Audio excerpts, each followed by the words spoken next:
So be a fa Kristo. Dena ye ne wura ne kra jinkwa. Na awo foforo dwade ye dwade no adwen sachira betena ne so. Ya twere ni din won kwam manem. Se nipa no oba asesa enye yi. Se nipa ni jimi ne ho a enye yi. It can be that person is an alien to failure. You can't fail. The power that works in you is too much. You can't fail. You see, there is a reason why we show up every Sunday morning. It is not to warm the pew and it's not to see each other.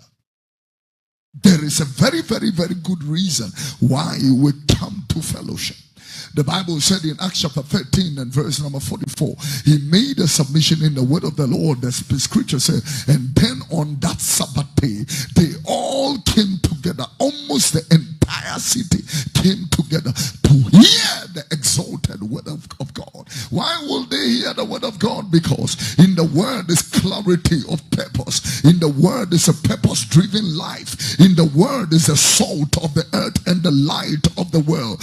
In the word is revival. In the word is astute and a clear grace that can carry a man from being the stone the builders rejected and make him the chief of the corner. In the word will make a person wise from his childhood, and become a man and a woman of a discretion. In the word you are going to be a young man or woman with an old woman's brain. In the word is that in the word God will guide your feet like a deer's feet, and you will walk in your high places.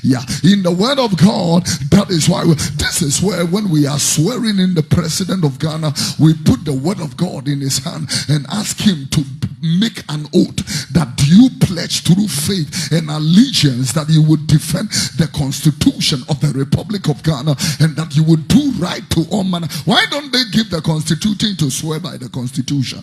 The word is power and life.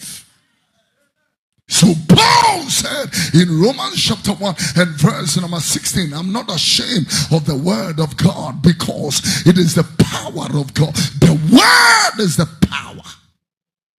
The power of God unto salvation to everybody who believes in the word.